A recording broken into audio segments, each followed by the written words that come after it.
Bienvenue dans C'est qu'à propos, les podcasts du CK.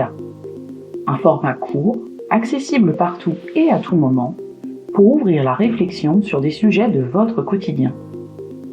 Ce numéro est consacré à l'analyse des événements indésirables avec Krex, RMM, Alarme et Orion. Il a été écrit et conçu par Véronique Garcia pour le CK en 2024. Bonne écoute! Krex, RMM, Alarme, Orion. Qu'est-ce qui se cache derrière ces 4 acronymes? Ces 4 acronymes décrivent des méthodes, comme par exemple les méthodes Alarme et Orion, j'y reviendrai plus tard, et des dispositifs qui permettent de se questionner sur les dysfonctionnements qui peuvent survenir dans une structure. En effet, il existe différentes organisations qui permettent au sein d'un établissement de formaliser l'analyse des événements indésirables en fonction de leur nature. On peut citer par exemple le Krex et la RMM. Le Krex, c'est le comité de retour d'expérience. La RMM, quant à elle, est la revue de mortalité et de morbidité, ou encore revue de morbimortalité. RMM et Krex sont des analyses collectives, rétrospectives et systémiques d'événements indésirables. Elles s'inscrivent dans une dynamique d'amélioration des pratiques et de sécurisation de la prise en charge des patients et résidents a posteriori, à l'opposé des démarches de gestion des risques a priori, telles que la cartographie des risques par exemple. Parlons tout d'abord du Krex. Le Krex est une instance de décision et de pilotage. Il s'agit d'une démarche organisée et systématique de recueil et d'analyse méthodique des événements indésirables associés aux soins, sans conséquences graves pour le patient, y compris les événements précurseurs, en vue de comprendre ce qui s'est passé et d'éviter de reproduire une situation comportant un risque. Au sein d'un établissement, le Krex peut être institutionnel. Dans ce cas, il traitera potentiellement toutes sortes de dysfonctionnements, quelle qu'en soit la thématique. Ou bien le Krex peut être thématique. Ainsi, on peut trouver dans les établissements le Krex médicaments, le Krex identito-vigilance, ou encore le Krex bloc opératoire par exemple. Et la RMM alors? La RMM, comme je l'ai précisé précédemment, est une analyse collective, rétrospective et systémique, mais cette fois de cas marqués par la survenue d'un décès, d'une complication ou d'un événement qui aurait pu causer un dommage, c'est-à-dire d'un événement porteur de risque ou EPR. Petite parenthèse, mais je vous rappelle que tout événement indésirable grave associé aux soins, ou EIGS, doit faire l'objet d'un signalement interne bien entendu, mais aussi d'un signalement externe obligatoire sur le portail national de signalement des événements sanitaires indésirables. Vous l'avez compris, la RMM et donc l'analyse de l'EIGS n'interviendra qu'après ces signalements internes et externes.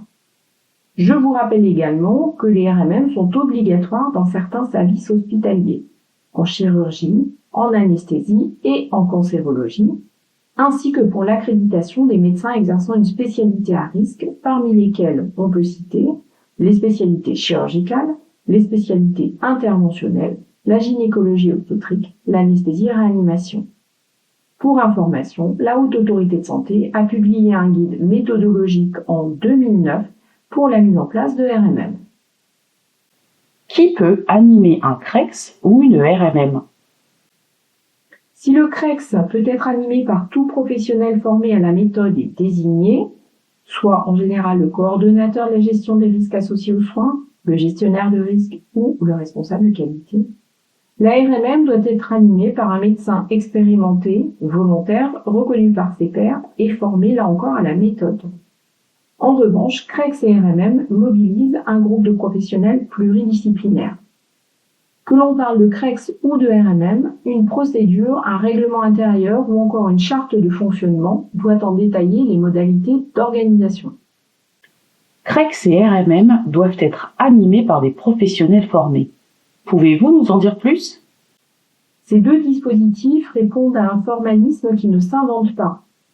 De plus, l'analyse des cas traités en Krex ou en RMM s'appuie sur la méthode Alarme ou la méthode Orion, qui là encore sont très codifiées et nécessitent un apprentissage pour leur appropriation. Pour rappel, la méthode Alarme est une méthode d'analyse systémique des événements indésirables.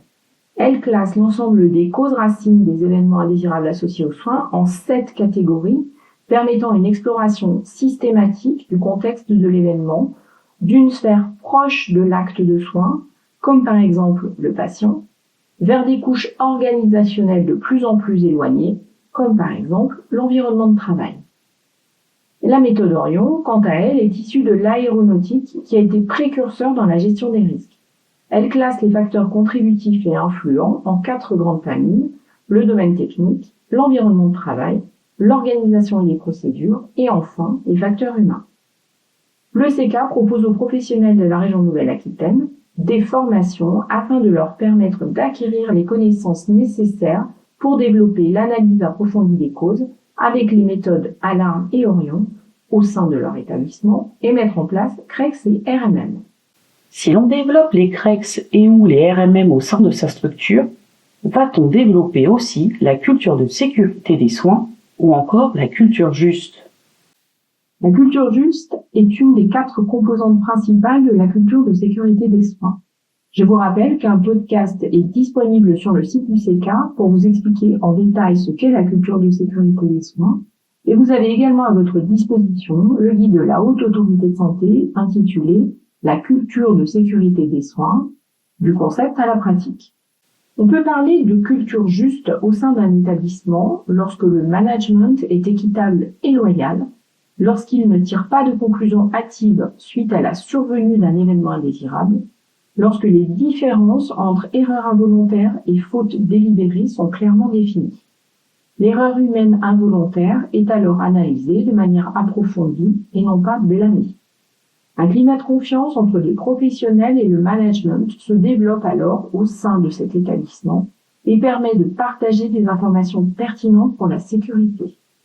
La réalisation d'une RMM participe habituellement à développer la composante de retour d'expérience de la culture de sécurité des soins.